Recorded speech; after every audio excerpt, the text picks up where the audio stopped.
Welkom by Politiek. Ek is Daniel Elof en saam met my in die ateljee is Paul Maritz en Ernst van Sail en in vandag se episode. Alles wat jy van die verkiesing moet weet, hoe die laaste meningspeilings meet en die Suid-Afrikaanse regering laat Airbnb sweet. Kom ons ontdonsens hierdie week se politiek.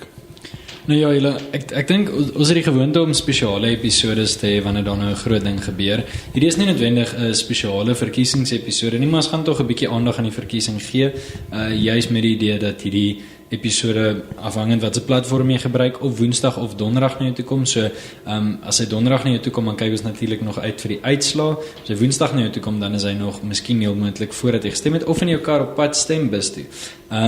Nou kom ons spring net weg met 'n paar vinnige goedjies. Die hoofverkiesingsbeampte is 'n man met die naam Sai Mamabolo en hy kondig aan in die amptelike boekie oor die verkiesing dat toe die verkiesingsrol op 26 Februarie vanjaar gesluit het, was daar 26,76 miljoen mense geregistreer om te stem. Nou goed, so 'n bietjie meer vroulike stemmers as manstemmers. Wat ek wel moet sê, wat ek dink ons tog moet bespreek is, hierdie is 75% van alle mense wat geregtig sou wees om te registreer. Wat beteken? Een uit elke 4 mense wat kon registreer om te stem, het gekies om dit nie te doen nie. En voordat ons verder gaan, ek sal nou 'n bietjie by die detail kom en hoeveel stempunte daar is en al die goeters. Ernst, waarom jy sê dit van Suid-Afrika, as een uit elke 4 mense besluit, weet jy wat, nee, ek gaan nie eens registreer nie. Ja.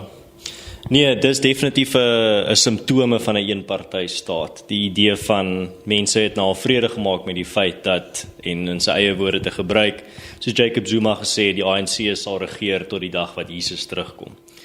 En ek dink baie mense, wel, eerstens, mense moet verstaan, die gewone ou wat glo dat sy stem nie regtig tel nie, sal veel eerder die dag gebruik om saam met sy familie te spandeer, miskien selfs net bietjie self op te vang met werk, iets te doen wat hy dink meer produktief is. As om nou ja, net so. Eerder as om miskien nou in 'n lang ry te gaan staan afhangende van waar hy moet stem. En regtig daar in die son te gaan sit en sweet om sy ou stem lotto kaartjie te gaan ingooi. Wat dink jy, Daniel? Ja, wel, ja, eerstens die ene gesê het 'n een party staat. Ek dink wel, daar's baie partye wat ook maar een staat party is in Suid-Afrika. Maar wel, iets wat my ontstellend is ons glo, jy weet, hier in Suid-Afrika glo ons aan absolute gelykheid. Gelykheid moet so 100% wees. Nou, ek as 'n man is hewig ontstel dat daar 2,7 miljoen meer vrouens is wat gaan stem en hier moontlik gaan stem in die verkiesing, en ek verwerp sommer uit die hand uit al klaar die verkiesingsuitslae, want dit is ongebalanseerd en nie gelyk nie. Wel, ek meen, jy maak aannames vir die mense se geslag. En dis nou, terwyl ons nou baie punt is, ek is besig om Ben Shapiro se nuwe boek te luister, The Right Side of History. Ek ook, wat trek jy? Nee, ek het hom klaar deurgeluister, ek luister nou die tweede keer. Maar dis luister vinniger as wat ek lees. Maar teen 'n verskriklike hoë spoed. Die ding is, hy praat al klaar so vinnig, soos jy met 'n dubbelspoed luister, dan gaan dit vinnig. Maar die interessante ding daarso is maar net, ons sit met hierdie punt van interseksionaliteit, en is iets wat ek baie hoor die laaste tyd, en ek wil dit beter verstaan het.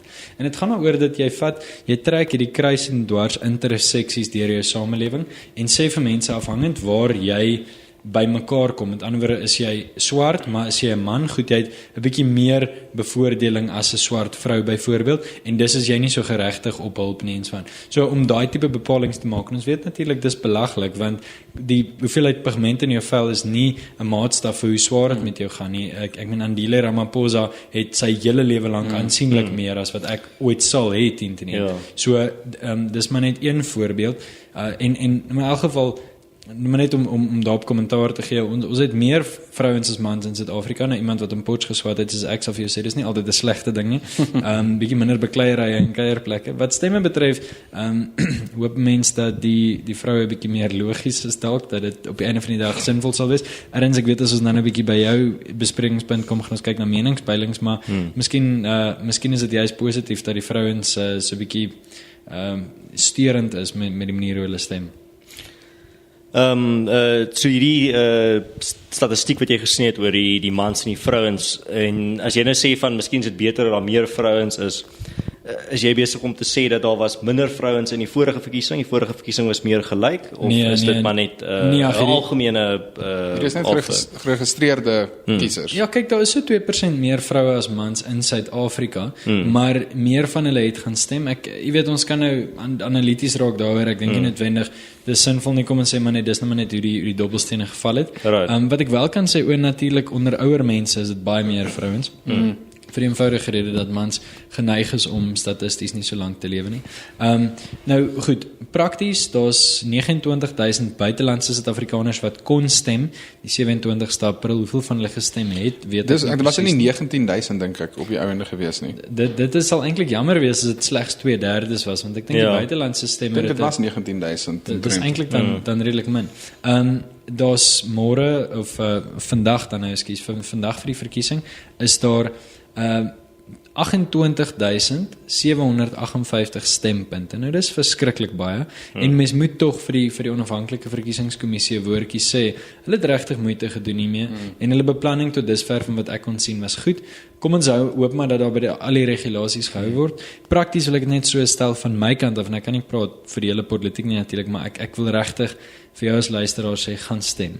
Daar's 'n klomp goeie redes, jy kan gerus gaan kyk, ons het op Facebook, het ek self 'n klomp artikels geskryf oor hoekom dit goed is, maar die hulpbronne is volop. As jy nie gaan stem nie, op die einde van die dag, is dit soos wat jy 'n bietjie minder water by die ANC ouras gooi. Jy wil dit verdun soveel moontlik, so jou stem tel. Dit doen regtig, en as almal redeneer een stem tel nie, elke keer dat ons loftes volmaak met stemme, is dit nog 'n setel in die parlement. So kom ons maak seker dat ons stemme gehoor word en dat ons daar buite dat ons uitkom. En as jy môre vir Paul sien, hy's 'n toesighouer by een van die stemplekke, so vir die mense hier in Pretoria, waai daarom vir Paul wanneer jy hom sien.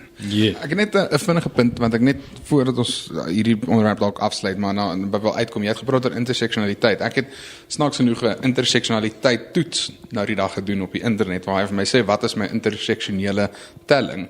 En dis my so snaaks, want hulle gee nou so 'n lang lys van goed wat jy op 'n skaal moet meet, waar jy nou is, hoe wit is jy, hoe swart is jy, hoe Christen is jy, hoe ateïst is jy. Het jy gestremdheid, allerhande goed, en onder andere goed van hoe identifiseer jy as wat ook al. Nou dink ek hoe snaaks dit is, want dis terselfdertyd hierdie ding dat jy kan identifiseer nes jy wil, maar hoe jy identifiseer bepaal jou interseksionele telling. So dit dink ek, toe ek nou gaan kyk, ek het nou natuurlik die eerste keer dit ernstig gedoen, want dis hoe ek gewoonlik in toets ingaan, heel ernstig, want gewoonlik is ek maar redelik bekommerd wanneer ek toetse skryf. Jy wil slaag? Ek probeer om te slaag ten minste. En in hierdie geval toe besluit ek wel, kom ek probeer identifiseer as wat ook al ek lees, en dan kyk ek dan wat gaan my interseksionele telling wees, en toe is ek, daar is 86% mense in die wêreld wat meer bevoorreg is as ek gaan identifiseer soos ek lees het. En toe dink ek hoe simpel dit is. Hier gaan ek identifiseer as 'n swart man. Ek het wel nog steeds as 'n man geïdentifiseer in daai geval, maar ek het geïdentifiseer as swart, ek het geïdentifiseer as iemand wat nie in Suid-Afrika groot geword het nie, allerhande goed wat letterlik feitelik nie waar is nie. Ek kon letterlik identifiseer as iemand wat buite Suid-Afrika gebore is, wat net nie eenvoudig is wat dit is nie. En dit bepaal nou ewe skielik hierdie telling vir my, en toe dink ek net hoe absoluut absurd dit is, dat jy jou telling kan self gaan bepaal waar jy gaan wil wees, maar dat dit iets is wat mense enigstens ernstig opneem. Right, ja, nee, ek wil net 'n baie warm hallo sê aan daai buitelanders wat die goed spaai het om vir die ANC en die EFF nog steeds te stem terwyl hulle daar sit in Australië of Nieu-Seeland of waar ook al. Of vir die mense van Holland wat kom in die EFF die groot veldtogte en goed hierby aansluit, ek het dit ook op sosiale media onlangs gesien. Ja. Maar nou ja, julle voordat ons aanbeweeg na 'n volgende onderwerp vir jou, Aaron.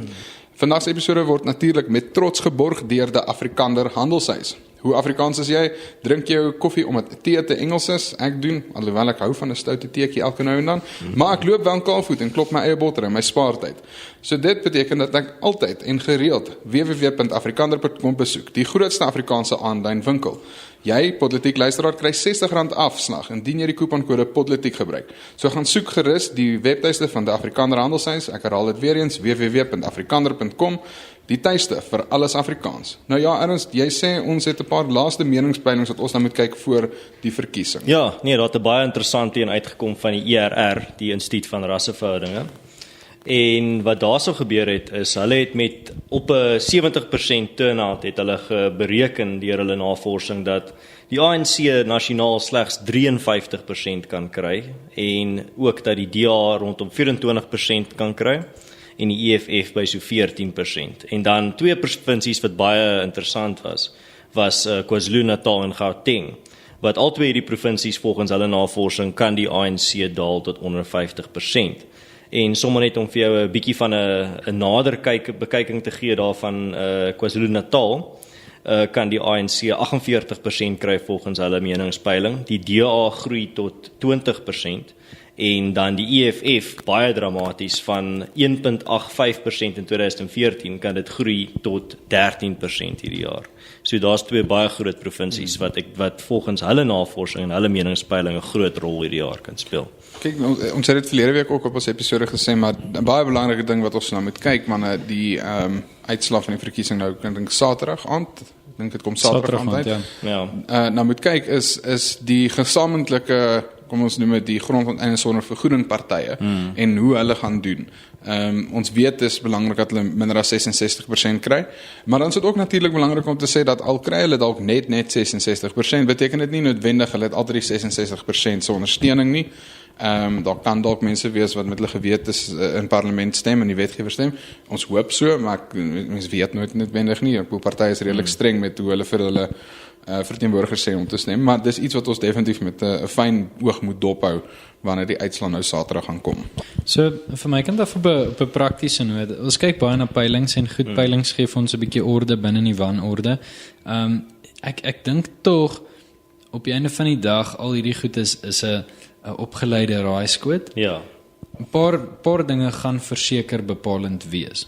'n Uitkeersyfer gaan 'n baie groot impak hê. Ek dink tog dat daar was in die verlede, het ek gevoel, nie noodwendig so baie alternatiewe nie. Daar is, ons het nou so 'n bietjie gepraat oor die kapitaliste party wat die laaste maand of twee opgekom het. Cope vir die laaste 8 jaar eintlik 'n prentjie is, maar goed, so 'n bietjie van 'n gedaanteverwisseling ondergaan het, en toe is die vraag, het hulle regtig daai gedaante verwisseling ondergaan?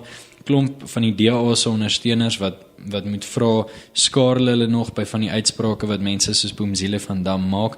Hierdie tipe goed dink ek kan tot wesenlike skuwe lei.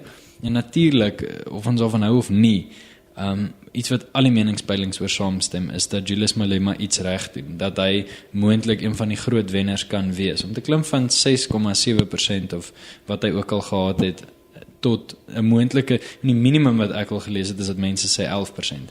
En dit is my hartseer, want ek dink iemand wat so openlik negatief en verdelend is wat goed doen, is dit spreek, jy sien daai vrug aan die boom hang, dit spreek vir van wortels wat vrot is. En dis iets om oor versigtig te wees. Is basies wat my betref, dink ek, dis onvermydelik op hierdie punt. Die EFF gaan groei. Ja.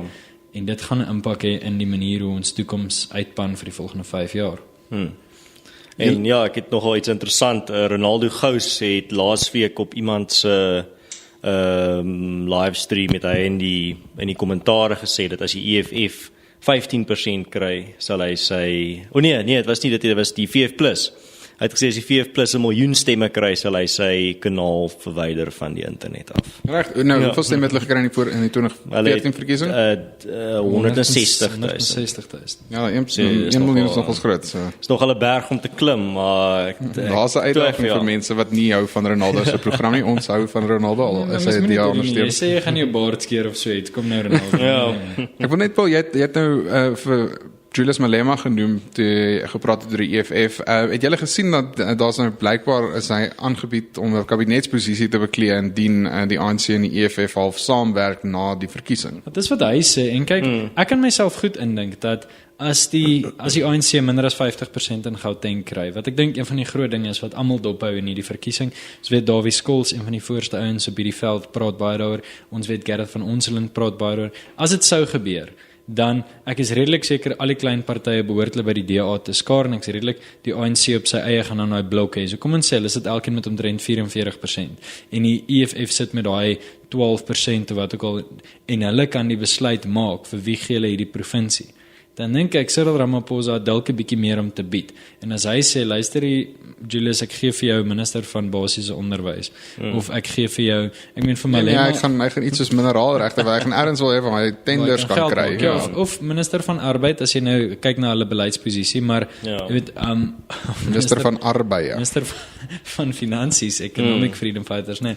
Maar so dit is so, dan het hulle baie om te bied, en ek dink die enigste ding wat die DA regtig kan bied, is die kandidaatskap van die premier, is om te sê, Julius Malema kan premier van Gauteng wees. So jy moet vir jouself vra, wil jy regtig in omstandighede hê dat die DA moet En in ander nuus gaan julle sien dat politiek na die verkiesing baie spoediglik na 'n nuwe provinsie toe gaan skuif en verhuis indien dit gebeur. Want die Noordwes by Supramamapelo, Vrystaat toe by Ismail klink vir my aansienlik beter as Julius Malema. Dit sal 'n definitief 'n baie vreemde tydlyn wees. Ek het dit Mpumalanga, David Mabuza se plek. Ja, dis groen daar ten minste.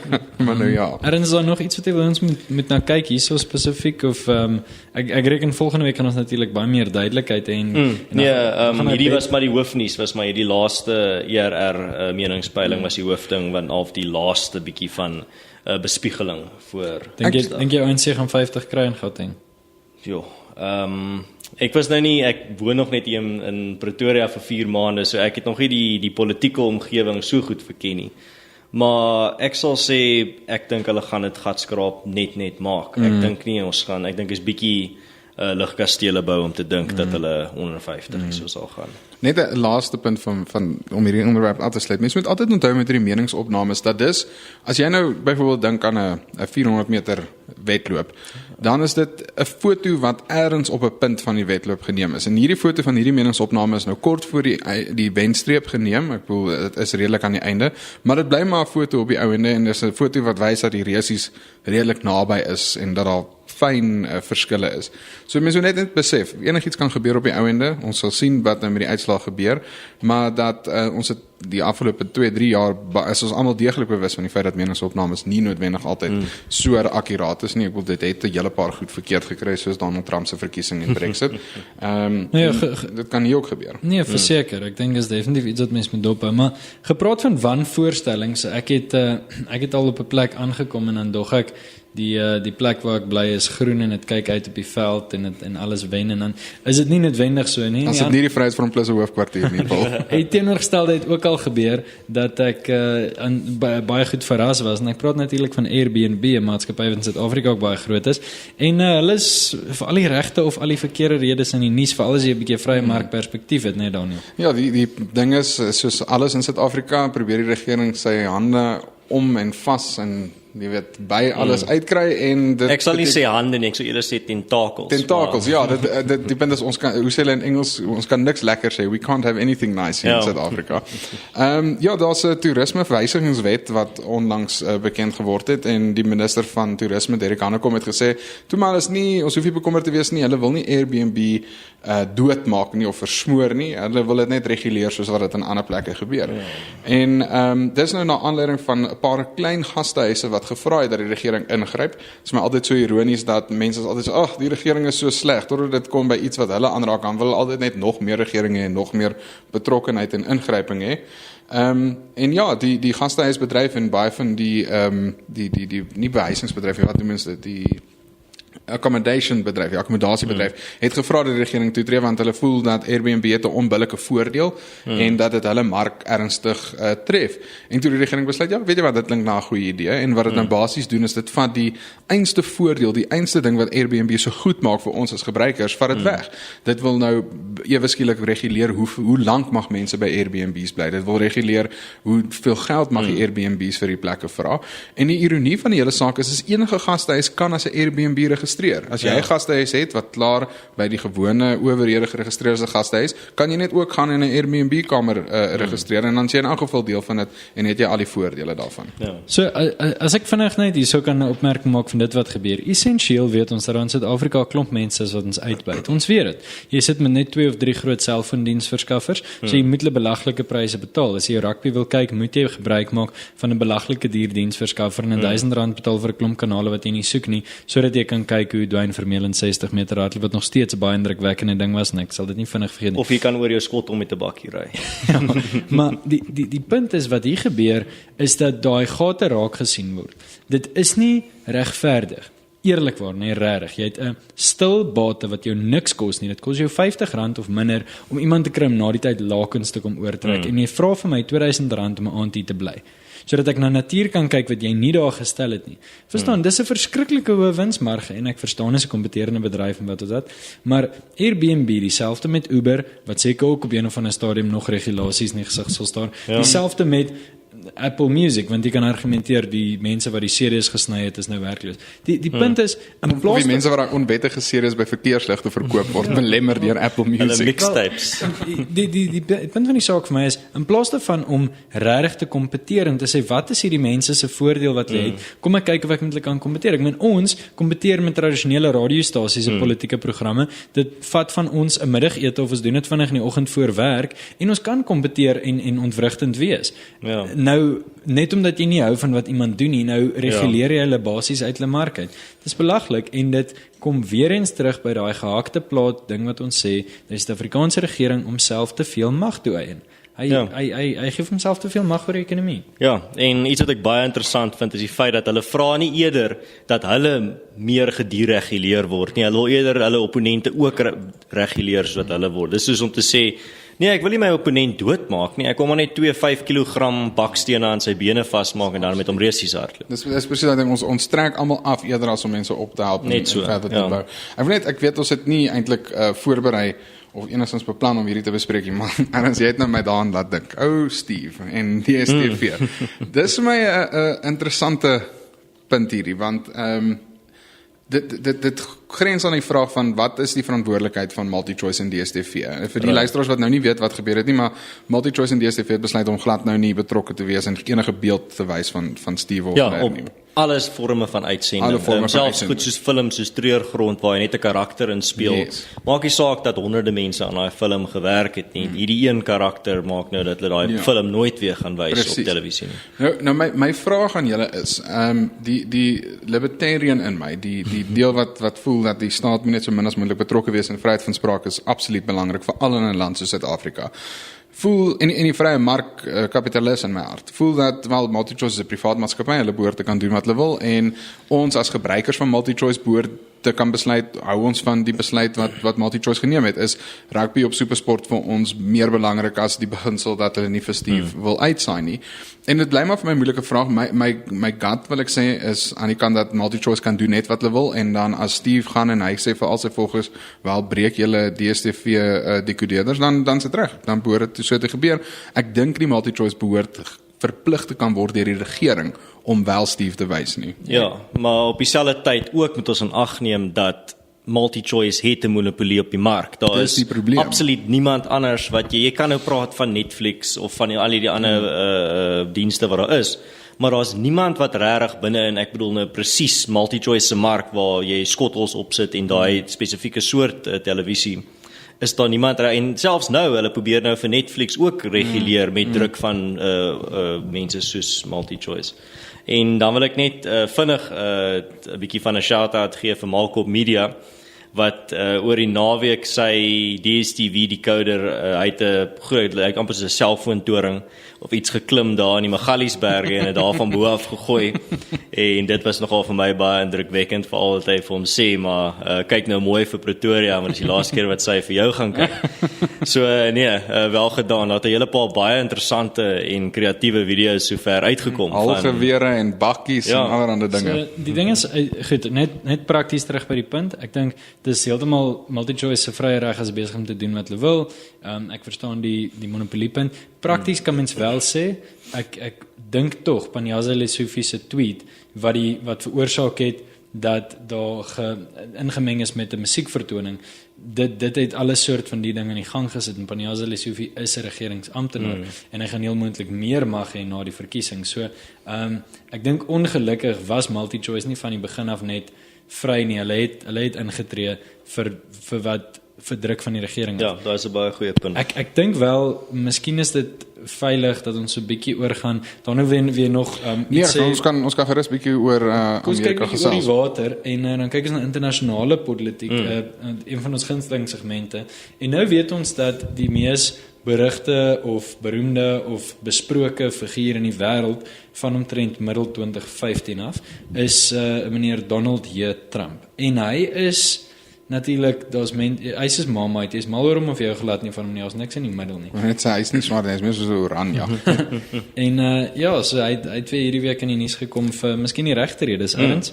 Ja, so hierdie week of eintlik laasweek het die inligting nou uitgekom dat die FSA se werkloosheidssyfer het gedaal tot 3.6% in April, wat die laagste is wat dit nog was sedert 1969. Nou om vir julle 'n bietjie perspektief te gee, 1969 was die jaar toe Amerika op die maan geland het en Steve Hofmeyr 5 jaar oud was. Dit was die begin voor. Nou dit is definitief vir my 'n as 'n Suid-Afrikaner 'n werkloosheidssyfer om van te droom.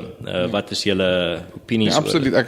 Dis weer eens daai ding van die media kan maar sê wat hulle wil, hulle kan tekeer gaan so wat hulle wil in Amerika en CNN kan skryf net wat hulle lus het, maar die punt is op voedselvlak is Amerikaners het hulle werk en dit gaan goed met hulle. Ek gaan tog die vraag vra oor volhoubaarheid. Kyk, ek dink om dit reg te kry, jy kan sê wat jy wil van iemand, maar om 3.6% werk, dit is eintlik maar volle indiensneming, want ons praat van strukturele werkloosheid, mense wat tussen werke is soos 5%. So essensieel in Amerika nou as jy werk wil jy het jy werk. Die ding is ons moet vir onsself vra hoe volhoubaar is dit, en ek is redelik pro klomp goed wat die Amerikaanse regering by die stadium doen, maar ek hoop tog dat hulle handelsoorlog 'n vredevolle einde vind en dat dit nie 'n nadelige impak het op 'n klomp goed nie. Hulle is nou besig om vervaardiging terug te sentreer Rust Belt toe en hulle doen 'n klomp goed.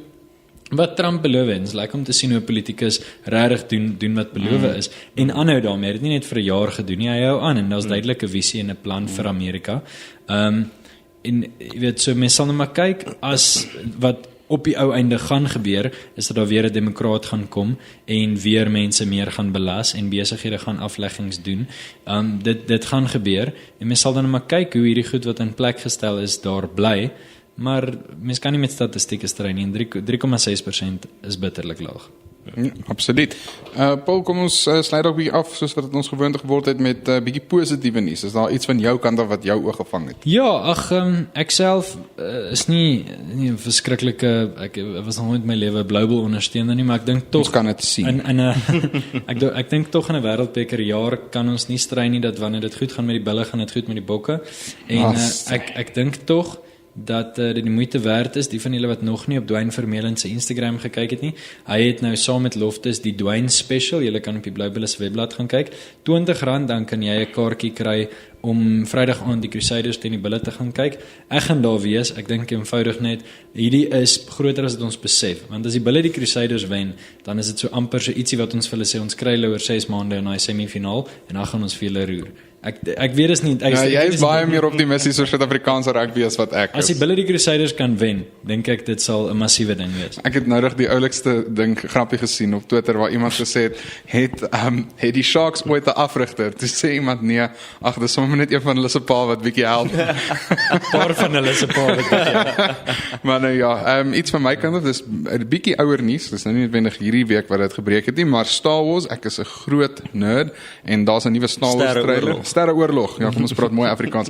Het 'n nuwe trailer of 'n voorsmaakie en ja, jy kan gerus daarna gaan kyk. Ek is vreeslik opgewonde. Ek geniet elke 2 Desember want dit beteken daar's 'n nuwe Star Wars fliek wat uit gaan kom. Nou ja, soos DA SMS terwyl jy Sondag in die kerk sit, is hierdie episode nou vir eers verby.